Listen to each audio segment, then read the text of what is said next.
Welcome, brave souls, to the chilling depths of horror and detail, the realm where the shadows whisper ancient secrets and nightmares come to life.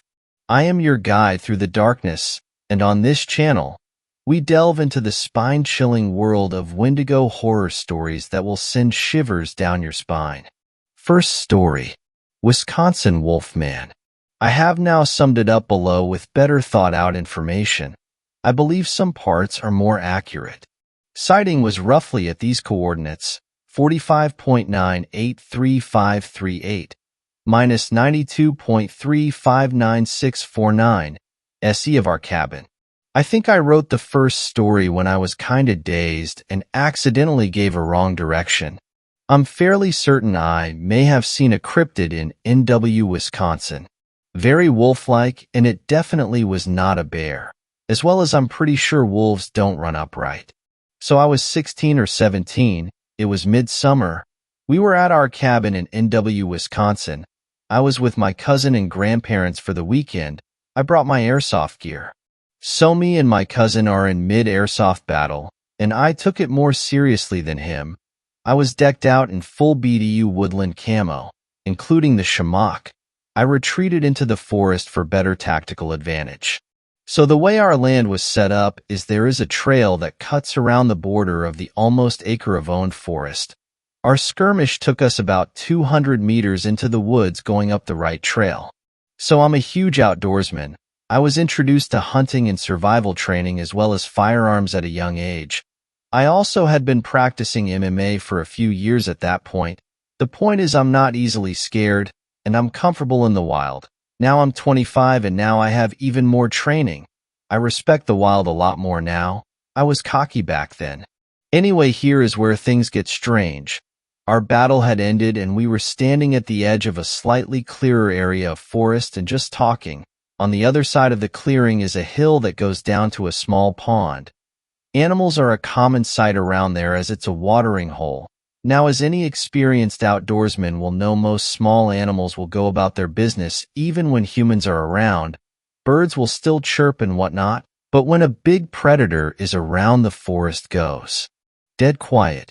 So me and my cousin and talking, and I decided to freak him out, so I shushed him and whispered, "We're being watched."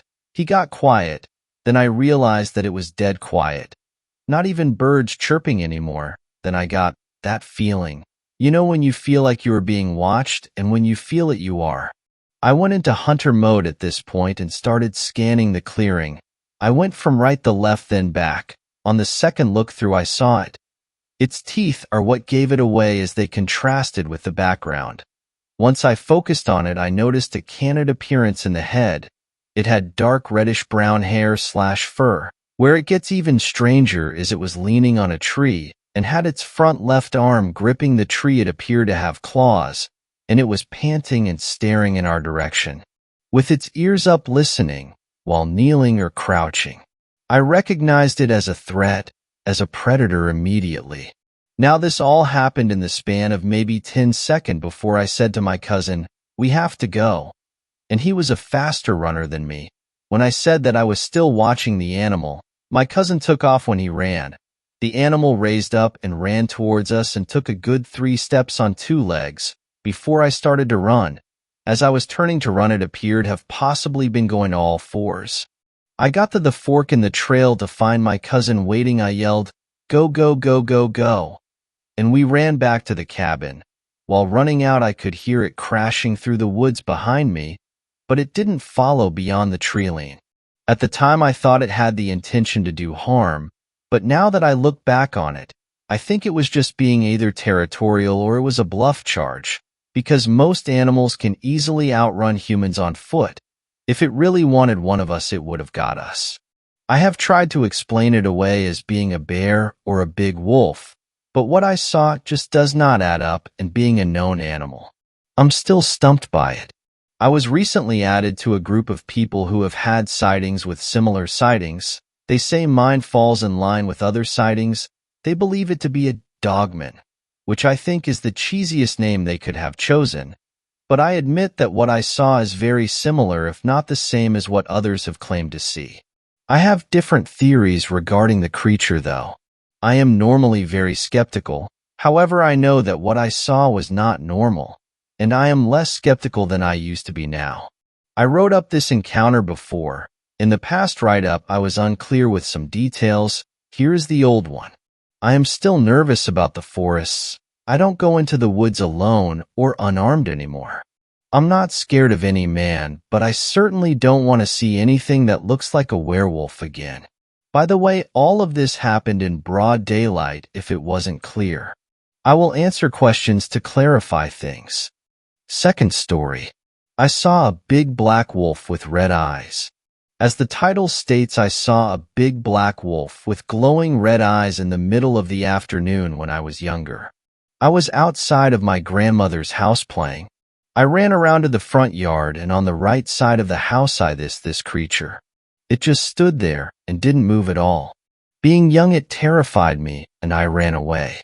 Curiosity was also a major factor, so about 15 seconds after I ran away, I went back to where I saw it, and it was gone.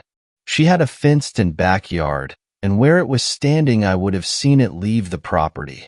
This wasn't in a rural area either. This was in a suburb in Connecticut. Very big and busy town. Right near the town green. I've searched the internet for years for what this might have been, but I have never found anyone having a similar experience. I've read tales of similar creatures in dreams or whatnot, but never one of them out in a suburb in the middle of the afternoon on a sunny day. Also, it might be important to add that my grandmother did witchcraft or black magic. I don't know if there's even a difference between the two. There was another time me and my younger brother were inside my grandmother's house, and we were walking up the stairs. Keep in mind, this is a very old house with a chapel in it with the stained glass window and everything. 3/4 of the way up the stairs, we see the literal Grim Reaper walk from the right side and stop at the top of the stairs and stare at us. We both stopped and looked at each other at exactly the same time, so I know it wasn't our imagination. It then walked into a bedroom on the left. We ran down those stairs faster than you'd think children can run. I don't know if these two encounters could be related in some way. If anyone has any information on what these things could have been, or what it meant, or anything, please tell me. I am 25 now and have been wondering for years what those creatures were. And this isn't one of those made-up creepy pastas to scare people. This is legit. Any info is appreciated. Third story. Full moon scare. I don't scare easily at all, but this night scared me to the bone. About 2 months ago, it was a full moon. The night was lit up like daylight as the moon was bright and full. I don't sleep easily or well on full moon nights. I stay up until the wee hours of the morning watching TV before lying down to sleep. In my living room, there is a door to my deck and side yard. This door has a large window in it, about 24 inches by 64 inches. There was no blind or shade on the window. I have lived in my house 10 years now as an adult. I have always felt safe in this house as it is my childhood home. I live smack dab in the middle of town too. My yard is privacy fenced and the sills are on the inside of my yard. While sitting with my dog, who was lying facing me, watching TV, I heard a wolf howl. I know this sound well as I lived with a wolf dog for 14 years. I didn't think much about it as someone in my area could have adopted a wolf dog. Around 2 a.m. my dog suddenly raised her head, stretched her neck as never before, and in slow motion turned her head toward me.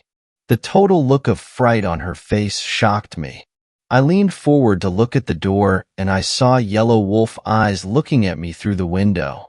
They were about dog eye level until whatever it was stood up. Then, it disappeared. I got my .357 handgun out and held it until dawn. I have since covered that window. My sister and the one son I told this story to said that it was probably some teen trying to scare someone. And it just happened to be me. Well, I don't agree. They were not there. They didn't see my dog's reaction. What dog moves in slow motion unless they are totally freaked out? She didn't jump up and bark. Any dog would at least bark, unless it was scared and freaked out.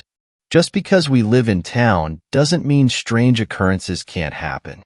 I will never view a full moon the same again. Fourth story. The Wichita Werewolf. Growing up here, I was always greeted by friendly people. Everyone said hi and waved to each other. You had your neighbors over on Sunday after church for a barbecue, and everyone had a good time. Of course, being a kid, I was very curious and would explore while my parents were visiting with people from church. One afternoon, my friends and I played hide-and-seek. I had the bright idea to sneak down to the southern part of my neighborhood, which was run down. The farther and farther I got from my house, the darker the road became due to the foliage above blocking out the sun. The paved street turned to a dirt road. White picket fence turned into overgrown yards and abandoned houses. I found a hiding spot underneath an old pickup truck with weeds growing through the bed and cab. I was invisible to the naked eye. About 10 minutes passed and I could barely make out the conversations and laughter several houses down at the barbecue, as well as the screaming and commotion whenever one of my friends was found. Behind me I heard a stick break, but I didn't dare look. It was probably my friend Clay trying to find me. Suddenly, two denim-clad legs appeared in front of my face, barefoot but far too hairy to be any of my friends. I kept quiet. As the knees bent, I was met with an older man with two different colored eyes. "What in the Sam hell are you doing down there, Boa?" "I'm hiding from my friends," I managed to reply. I crawled out from under the truck and realized I had never seen this man ever before. I was taught at a young age to have exceptional manners and introduced myself. The old man asked me if I wanted to come back to his house, enticing me with his recipe of homemade cornbread. Again, I retained my manners and kindly refused. Instead of being persistent, the old man nodded and told me to go and play with my friends. By this time, Clay saw me and started to head over. I walked towards him while motioning the timeout signal. "Why ain't you hiding?" he exclaimed. I told Clay how I was hiding until some man found me, and I pointed back, but the man was gone, nowhere to be found. As Clay was pestering me, claiming I stopped the game because I couldn't find a good hiding spot, I was staring at the old truck where I was hiding. The grass and weeds were much too thick that even standing here glaring at where I had been, I wouldn't be able to see myself. How did that man ever manage to see me? I finally convinced Clay that what happened was true, but Ryan and Jacob, or even Bo, didn't seem to believe me or really care too much. Clay and I saw the man again, but this time he was walking down the dirt road on the south side of the neighborhood and walked into one of the houses we had always assumed was vacant. We had to investigate. The big cottonwood outside the house had squirrel bones stuck to the trunk, as well as a reflective light like you'd find on a bicycle nailed to either side. The man's house had a ripped screen door, as well as two big moths that crawled the wall by a cracked window. "I can't believe he lives here," Clay whispered. "Where did he come from anyway?" I asked.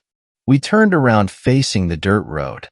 It was a no-outlet road, and at the end there was a fence that read, "No trespassing."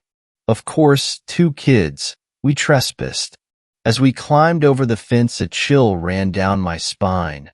Dread filled my ever-being, but I didn't want to seem like a wuss to Clay, so I manned up and kept my composure. Through the trees and thickets, we found a tattered old house that looked like it had been hit by the tornado a few years back. Next to it, an old shed with a broken-out window. On the ground around it looked like blood. Was it paint? Blood? From an animal? Back farther was a railroad track, and past that the other side of town. So we decided to go back to Clay's house. I could tell Clay also wanted to leave as much as I did. Fall swept in, bringing with it the sweet aroma of dead leaves and crisp morning air. It was still warm, but much more bearable than the summer. School had started, so playing with my neighborhood friends became something of a rarity, only hanging out on weekends or if we finished our homework. at night. We had always enjoyed catching lightning bugs or playing in the treehouse at night, but this particular fall, all of our parents would usually limit how often we went over to each other's houses. The Southern Plains area of the U.S. is notorious for its human trafficking, but the autumn of 2004 was something else entirely. It all started when a kid from the West Side went missing. The police simply thought the kid got lost, but when they started their investigation, the trail went cold. The next week, a Baptist church down a couple blocks away from our road was having a fundraiser. 2 children from there also went missing. Was there some sort of connection? At night, I could swear I heard some sort of howling, followed by all of the dogs in my neighborhood barking. My father dismissed it, telling me I was hearing coyotes and that there weren't no wolves in Kansas. I knew what coyotes sounded like. We often encountered them while hunting. Parents do their best to keep their children from finding out how terrible the world can be. Their attempt was futile on the night of October 23rd. I was playing at Clay's house, along with my friend Ryan and Bo. He had quite the collection of toys, both new and hand-me-downs from his older brother. At around 9 p.m., Clay's parents get a call, and we hear footsteps coming towards the top of the stairs. Which one of our parents wants us home? Who's the first to go? Jacob, your father wants you to come home now, proclaimed Clay's mom. We all froze and exchanged glances, making sure we didn't miss Jacob, as if he had been under our noses the entire time. What? Hollered Clay. Apparently he has a test tomorrow morning, answered Clay's dad. My stomach sank. Us 4 boys met Clay's mom at the stairs. Jacob never came over. Jacob isn't here, we all muttered. Clay's mom gave us a stern look of disapproval, thinking we were pranking her, before her face gave way to a horrific grimace. She picked the phone back up off the hook, dialing back Jacob's parents. Through the phone, down the stairs, I could still hear the petrified voice of Jacob's mom. Police asked us questions. If Jacob had told us about any people he recently met, the last time any of us spoke to him, etc. They asked if we had seen anything strange recently, to which we had all seen the strange man, so we told the investigators about him. Well, even if we knew where he lived, we don't know if he is the one behind this. Clay and I told the officer what house he was living in. Son, the officer was looking at Clay. No one's lived in that house for years. It's abandoned. The investigator told our parents they'd keep an eye out for a man who matched our description. The cops didn't seem too genuine about it, though. So it's a good thing Clay and I didn't mention anything else like the creepy shed. Plus, we weren't supposed to be back there in the first place. Halloween, a time of pretend spookiness and celebrating with candy, was instead filled with absolutely terrified families and mourning parents. Across the town, more kids had never returned with sacks full of candy. The investigation was stepped up, and the police had suspects, but one after the other they all were cleared. Hunting season had taken my mind off of the recent tragedy. It was hard to tell, but my father was quite uneasy about this whole ordeal. It was almost like he was taking me out into the wilderness to keep me safe. We'd go hunting quite a bit, me and him. One night my father and I were heading back home. In the rear-view mirror I saw a beautiful sunset, the pond mirroring it, and the branches blowing in the stiff breeze. Maybe this whole thing will just pass over, I thought, still missing Jacob. When I got home, I saw police lights flickering and the cops outside of Clay's house. No. I cried out loud. My father and mother embraced me as Clay's parents embraced each other, empty inside. 5th story. Weird creature in South Carolina mountains. Been a fan of this sub for a while. Figured I should go ahead and share my own story. This took place last year, at the beginning of summer. I was with my mom, headed down to my Nana's farm to visit for a weekend. For some context, she lives on a farm way back in the country, right at the foot of a mountain in rural SC. It's a very rural, secluded area, so the roads are badly maintained and barely wide enough for two cars to pass one another. The houses are also spread out and set far back into the tree line from the road, so there's very little ambient light besides the headlights of a car. So my mom and I are driving along, her in the driver's seat and me in passenger. It was around 11 p.m. and we're 15 minutes out from Nana's, deep in the woods with the radio down almost to silent. We come onto this straight stretch of the road in a heavily wooded area, and suddenly this blur of a creature darts out across the road, right at the edge of our headlights. It was moving pretty good, but both me and my mom were able to get a good look at it and both agree on what we saw. It was a fairly large creature, roughly the size of a person/bigger. Neither of us could make out the head, but we both remember it appearing to have a segmented body, my mom's words, as if it were emaciated and its rib cage was poking out.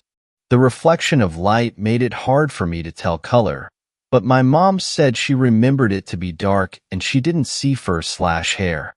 It had long limbs, and as it moved across the road, it didn't run the way a dog or horse would, with all four legs. The best word to describe it would be loping, using its front limbs to pull itself along, and it was moving considerably fast. We both said something along the lines of, "What the hell is that?" as it crossed in front of us. As we got up to where it had crossed, I turned to look at it just as it reached the other side of the road and out of our headlights, and I swear on my life, it stood up and ran. Not like a dog rearing on its hind legs. It was definitely bipedal. I immediately yelled that it had stood up, and we both started getting nervous. I honestly would have thought I was going insane had I not had another person in the car with me. My mom has always been a pretty level-headed person and not superstitious, but she was very nervous and made me agree to not tell my Nana about it to avoid scaring her, which made me recognize how serious this was. I should also mention that there had apparently been a series of attacks on livestock/horses in the area around the time this happened. People were saying they found wire fences ripped through and their animals attacked. I don't think any died, but if I remember correctly, there were a few horses that were severely wounded. There have been a few other strange instances in the area, but that was my personal experience. 6th story. Creepy howling only at night and early in the morning. Somi, our baby, and my fiancé just moved into my aunt's house about a month ago due to family issues. Everything has been smooth while staying here so far except a few things. So this place is an old log cabin from 1903, I believe, is what my aunt says, and it's out in Missouri in the middle of nowhere. Well, at first it was just all the stories my uncle would tell about all the weird shit that happens out here. Then things started happening. One morning my uncle was getting ready for work, and he's a truck driver, so he leaves early Monday morning and doesn't come back until Friday night usually. Well, he calls my aunt and tells her that when he was leaving for work, he saw a wolf the size of his pickup truck. Wolf isn't too much of a problem, right? Well, it is to us because it's been lurking around our house lately and will not stop. Only shows itself early morning and howls so loud at night it wakes us up. Also, we have dogs here, and the dogs aren't dead. If this wolf is so big and everything, why hasn't it killed the dogs? It only wants to get really close to the house and howl very, very loud. The dogs don't bark or act like they're even bothered. Can someone please tell me what this is? I'm hearing noises outside and while I'm typing this. I keep thinking about skinwalkers, been crossing my mind for a month or so. Started reading about them, but then the thought of them wouldn't leave. I'm 50% Native American too. Does that have anything to do with all these things? Also, I hear knocking on the doors from time to time at night and very weird sounds outside. Sometimes almost like a singing or just sounds with a little rhythms. 7th story. Dogman/Wolfman sighting on the Oregon coast. This is a really odd story of how I came to see a literal dogman last night. Repost, 3 nights ago. Around midnight. I live in a neighborhood, by the way, but we are on the edge of a large forest behind our house, so not completely rural. Funny part of the story. So, I set a live trap for a mouse last night, catch and release. I can't stand to harm mice. It triggered at midnight, and the loud pop of the door woke me up. I decided I didn't want to just leave it in the cage all night long waiting for morning. I could hear him trying to chew through the wires and didn't want him to torture himself or get hurt attempting to get out. So, I decided I'd just take him outside immediately.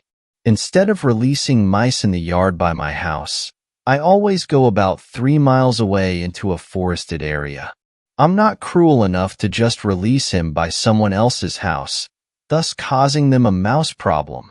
Irrelevant info, I know. Anyway, before I even got in my car to transport the little mouse, my stomach began hurting like never before. It was a horrible, foreboding feeling that was almost telling me something terrible was about to happen. There was no reason for my stomach to just suddenly start screaming in pain. I essentially never have stomach problems like this. It's exceedingly rare. I just don't get stomach aches. But this was painful on a scale that was so strange. I kept getting this deep sense of something being wrong. I got into the car with the little cage.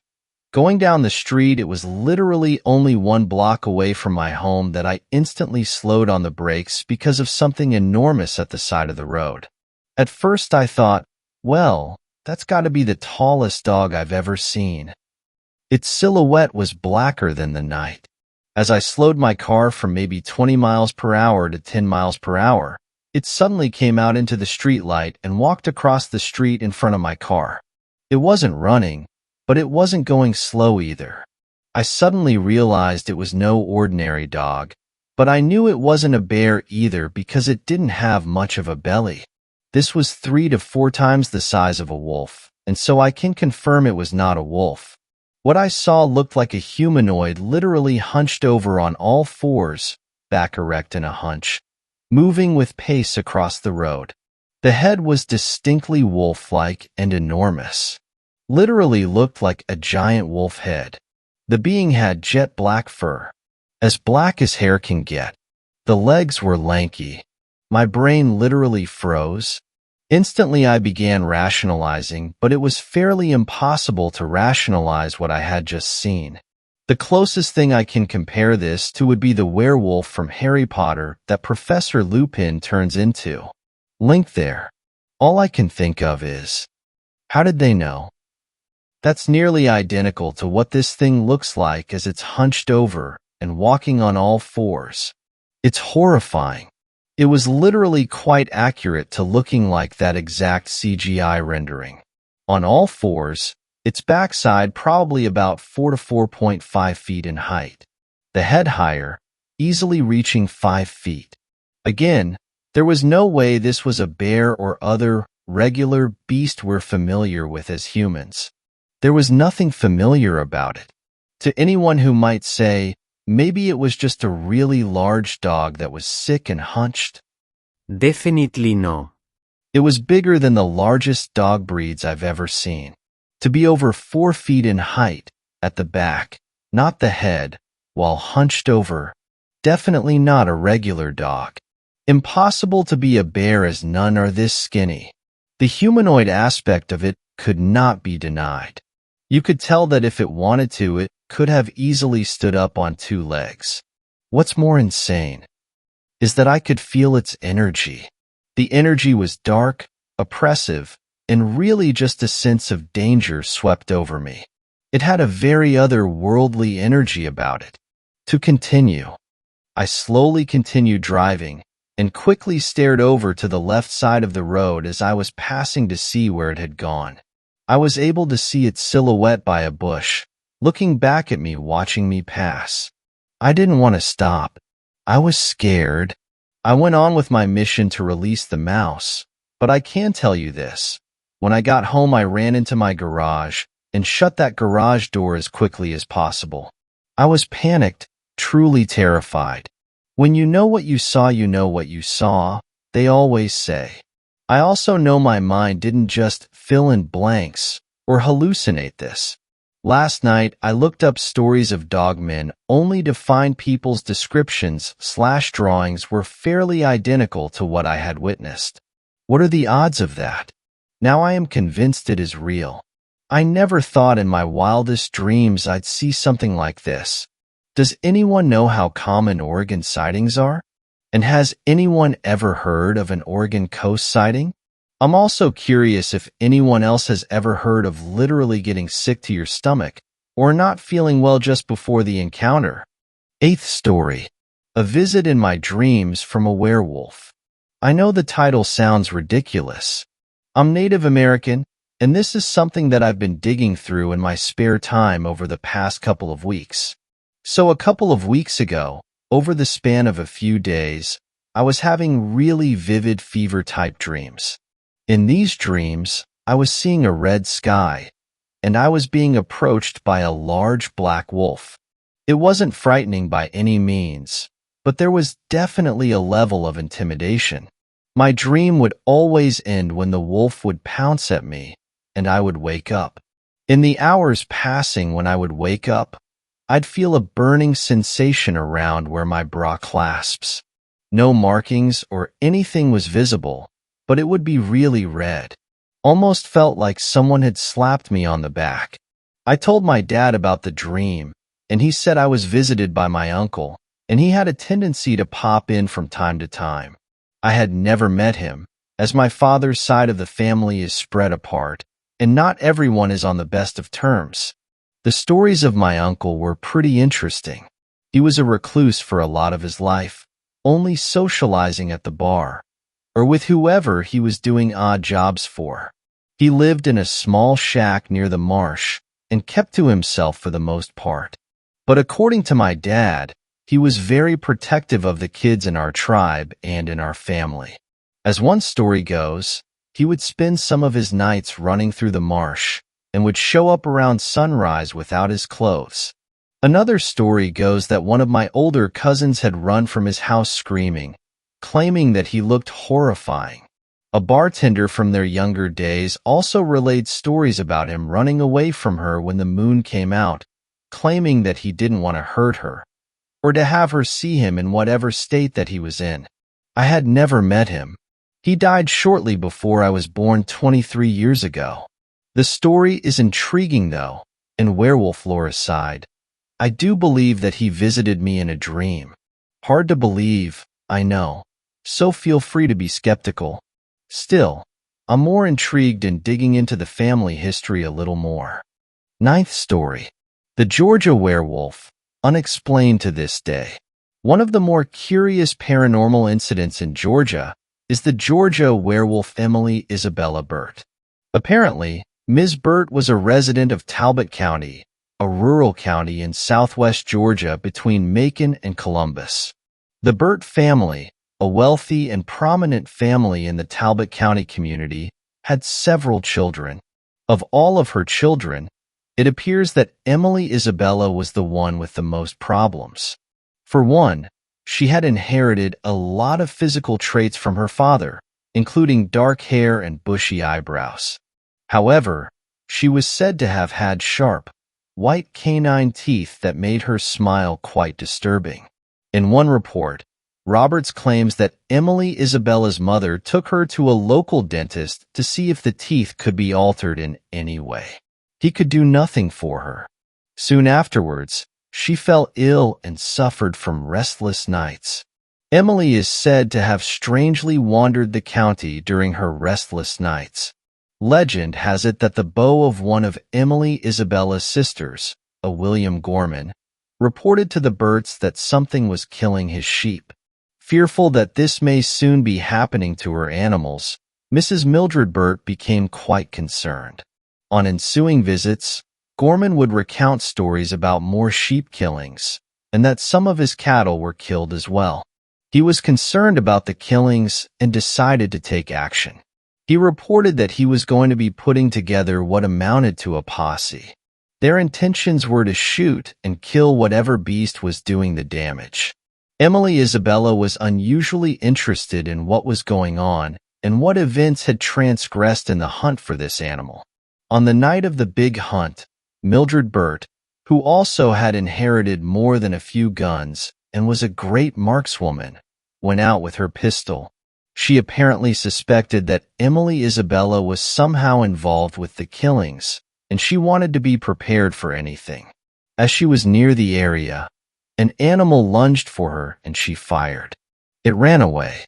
Interestingly enough, the next morning, it was reported that Emily Isabella had a bullet hole in her left hand. After being taken to a local physician, her mother decided to send her to Paris to be treated by a doctor who specialized in lycanthropy, a disorder that made its victims think they were werewolves. While she was in Paris, the attacks stopped, and once she returned, supposedly cured, the attacks fell to a minimum. Emily died in 1911 and is buried in a small cemetery out in the wilderness of Georgia. To this day, a number of paranormal incidents are reported in the area, with the grave itself generally believed to be haunted by the ghost of the werewolf. People report a strange stillness or sense of unease around the cemetery, and the grave itself is strangely well kept even though the cemetery itself is overgrown and forgotten. Others have reported that when small tokens, chips of stone, etc., are taken from the cemetery, bad things happen to those people not long afterward. There are even some people who note that even just talking poorly of Emily or her family cause the same problems to happen, as if the werewolf does not want others to speak ill of her. 11th story. The special knock. My husband locked me in the spare bedroom hours ago. I was lying on the couch in the living room, reading, when he called out for me. I found him in the spare room, and when I walked in, he pushed past me and locked the door. I thought he was pranking me or joking around, but he said, "It's safe in here. Do not make a sound." I'm not kidding, Grace. When you hear this knock, it's safe to come out. If the door unlocks but you don't hear that knock, do not open the door. Then he knocked a special knock. "Repeat it, so I know you know it," he called. "What the hell is going on? Jack, this isn't funny. You better let me out right now," I shouted, banging on the door. "Do the goddamn knock, Grace. Do not make a sound. I'm serious. I'll tell you when it's safe. I love you." I'd never heard him sound so aggressive. I repeated his knock, and then I heard him walk away. I paced the room. I was worried, but I trusted Jack. I sat by the door for a while, hoping I'd hear something, but there was only silence. I looked out the window afterwards, but all I could see was the house next to ours, and not much else. I decided to take a nap to pass the time. I wasn't sure when Jack would be back, and I was getting restless. Eventually I fell asleep, and I dreamt that I was chained to the bed and that I was being watched. I woke up in a sweat. I was tempted to call out to Jack, but I could hear a noise. I walked over to the door slowly and could very clearly hear heavy breathing coming from right outside the door. I tried to look through the crack under the door and saw a dark shadow. Suddenly, I could hear knocks on the door. It wasn't the same special knock that Jack had done. The knocks got louder and louder, and soon it sounded like someone slamming their whole body against the door. I covered my mouth just in case, but I didn't scream. I looked around the room for something I could use as a weapon, but the spare room is scarcely decorated. I picked up the lamp, hoping it'd suffice. The knocks/slams eventually stopped, and the house again became silent other than my heavy breathing. I stood at the door ready with my lamp for what felt like eternity. The footsteps started a long time later. First they were moving so quickly and quietly, but then they became slow and loud. With every heavy thud, they were getting louder and louder, closer and closer. Whoever was there unlocked the door. Then I heard the knock. Jack's special knock. "You can come out now, Grace." It didn't sound like Jack, though. It sounded like someone mimicking Jack. I didn't dare speak. I stood there, clutching my lamp, holding my breath, saying a silent prayer. "You can come out now, Grace." The voice yelled over and over, piercing my ears. And then again, the silence. Every so often I can hear the sound of chains. And every so often the footsteps approach the door and do Jack's special knock, and I'm told I can come out. The mimic is getting closer and closer to the sound of my Jack, but I know it's not him. I know it's not safe. 12th story. The werewolf did it. A murder mystery night from hell. My night started out pretty normal. I mean, I don't attend murder mystery events every day, but you know what I mean. The thing that excited me the most when I arrived was the setting. We are in this massive country mansion. Apparently, the owner lets the organizers hold this event here annually because he's such a big fan of these kind of things. There are 13 of us, and we had dinner together to start the evening. The dinner was pre-prepared and had been laid out in the dining room for us. There is Mel and Paul, a middle-aged couple who've done this before. He's a truck driver. She's a plumber. Kath and Dave are also not new to this. Another middle-aged couple. She's a nurse and he's shop assistant. Sarah and Susie are young university students. Not sure if they are a couple or just friends. It's not their first time either. Then there is Isabel, Lucy, and Jane who work together selling insurance. Seems everyone is old hats at this. They are youngish looking. Heather is another young one. Her first time at a murder mystery event. She's a librarian. Finally, there is Harry and Mike. They're good friends and youngish. Mike is a cop and Harry is a youth football coach. After dinner, we split up. Since I had bonded with Harry and Mike over our mutual obsession with the paranormal, we started exploring together. The first room we went in was a living room, and it was at least twice the size of your standard one, complete with a grand piano in one corner. There were no lights on in the room, but there was a fire going in the fireplace, which filled the room with a pleasant glow. I peered out of a window and remarked that it was raining. It hadn't been when we arrived. The two guys were just standing there taking in the room. Harry asked if either of us could play piano. Before we could respond, a few notes rang out from said piano, and I would just put it down to a pre-recorded attempt at a jump scare if I hadn't seen the keys to press by the light of the fire with my own eyes. We all looked at each other. At that moment, lightning flashed outside, followed closely by a crack of rolling thunder and a terrified scream from somewhere else in the house. Naturally, we went in the direction of the scream to find out what had happened. In an upstairs room, we found everyone gathered in the library, asking each other questions. It turns out the three young women who were here together were in here, and one happened to be looking out the window when the lightning flashed. She jumped after seeing her own reflection in the glass. Someone cracked a joke about Miss Scarlet having done it in the library, and gradually everyone left the room, except the three of us. Mike found a section of the library that was devoted entirely to the paranormal, and we browsed the books in fascination. Harry started to tell a story of something that had happened to him. That's when another scream rang out. Only this time it didn't stop. We followed the sound with haste and found the same three young women stood over a body in one of the bedrooms. I knelt beside the prone figure and felt for Heather's pulse. Nothing. The thing is, there is no blood or visible wound. I swear she's not even breathing. Aren't these things supposed to be fake?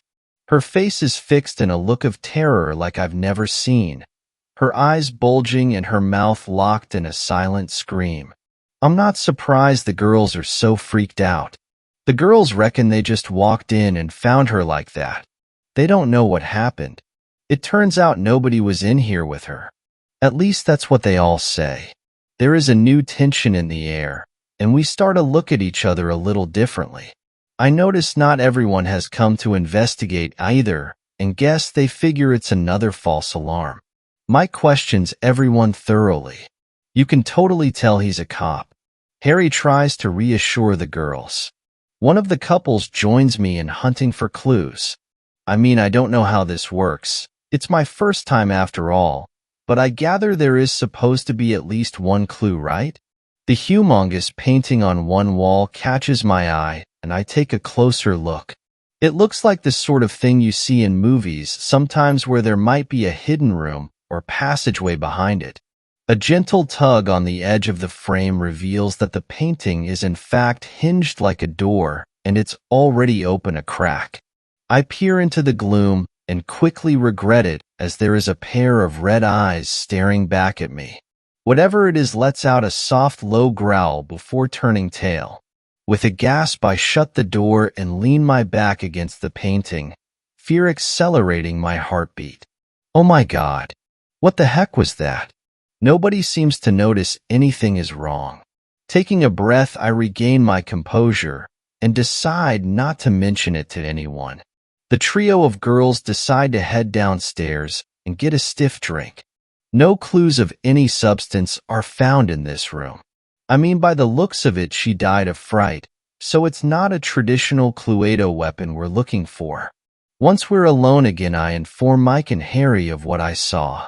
They stand staring into the dark passageway behind the painting as we debate whether to go in there and investigate, see where it goes. I'm too worried about seeing that whatever it was again to look. That's about when it happens again. This time, one of the trio of girls who's the unfortunate victim, Lucy the redhead. Interrogation reveals after the girls had a couple of drinks, Lucy just keeled over. It sounded like she was choking or something. To quote Isabel, impulse says to try and revive her, but the theme of the night is that people are supposed to die. My guess is that she was poisoned. We discover a small, unlabeled vial under the bar after a search of the room. Well, all that's left is the who. That's when the lights in the room go out. The storm outside has been getting worse this whole time, and the sudden darkness is punctuated by a couple of thunderous booms from outside. What a night to have this event. The weather just makes it even more creepy. I grab Mike's arm, since he has stood next to me, and whisper about how creepy this is. After a minute or so, the lights come on again, but slowly, like someone is turning a dimmer up, and I'd swear there are less of us in the room than there was a moment ago. Kathy and Mel soon let us know that their husbands have vanished in panicked voices. Then a dog howls. The thing is, it sounds pretty close. After that, it was a bit of a blur. Seemed like every time I turned around, someone else was dead. It had got down to Harry, Isabel, Mike, Sarah, and me when we found the missing two husbands from earlier in a room on the 3rd floor. They were covered in blood and very dead, like for real. That's when we knew there was something else going on. There was a real killer in the house with us. That was when we revealed the existence of the secret passageway to the other two. Mainly because there was an entrance to in the room we were in. Isabel and Sarah were too scared to take a look. Harry stayed with them to make them feel better while Mike and I took a look. The passageway ran inside the walls in both directions from this point. We plumped for right and found a spiral staircase leading down. Before we could go anywhere, a gunshot rang out, followed by screaming. By the time we got back into the room we just left, it was a mess. Harry was collapsed and bleeding and seemed convincingly dead. Isabel was huddled, crouched in the far corner and shaking like a leaf. Sarah is, well, it's indescribable. There's blood everywhere. But the most disturbing things was the figure bent over her. Tall and human-like, but hairy, piercing red eyes, claws. It lets out a guttural howl and snarls at us, taking a step closer. That was when I started screaming. Mike grabbed my arm and we ran back into the passageway, shutting the door behind us. Judging by the gun on the floor, it's possible Sarah was tonight's murderer. I don't know. It wasn't Harry or Mike, cause we've been together the entire night. But none of that matters anymore. There's been whatever that creature is helping. We headed downstairs. I don't particularly want to do battle with that thing, but if it came to it, neither of us has anything to fight with. We find our way into the kitchen and I grab a large knife. Mike finds an iron bar someplace. The lights go out again and a dog howls, long and loud. Or not a dog. The creature soon pops out of I don't know where and growls at us from across the room, blood still moist on its lips. I grab Mike's arm and race from the room, panic flooding my body. I don't know where I'm going. I just run in a panic. I drag us into a closet somewhere and shut the door. The creature pads around and I hear it sniffing at the door, but instead of trying to get to us, it turns and runs off somewhere else. After a few moments, we step out of the closet. I lock the door to the room we are in since it's just a turn to lock from this side, and Mike pushes the desk in front of the access to the secret passage. Piercing screams ring out from another room, getting suddenly cut short. Isabel. Just when I think I'm safe, at least for now, everything is blown out of the water. Mike turns to me with an unsettling grin, the iron bar held menacingly in his hands. You know how I said I was a cop? He says. Well, I'm not anymore. He advances on me and I back against the wall, no longer sure of his intentions. I brought Mushroom with me tonight because I knew it'd make things more interesting. He says, yes, that beast is a werewolf and she's my pet. She saved my life and so I'm forever in her debt. She can hide in human form, but is more animal than human. But Mushroom? I stammer, stunned. Her favorite snack. He says, still grinning. Speaking of tasty things, you look pretty good, Samantha. After I've beaten you, I might be tempted to indulge in a nibble. Are you serious? Yeah. Hi, I'm Mike, and I'm a cannibal. He says with a laugh. That's why I had to end my career as a cop. People were starting to ask too many questions. And so I've just locked myself in with a maniac. Fantastic. Touch me and I'll gut you. I say, waving the knife between us.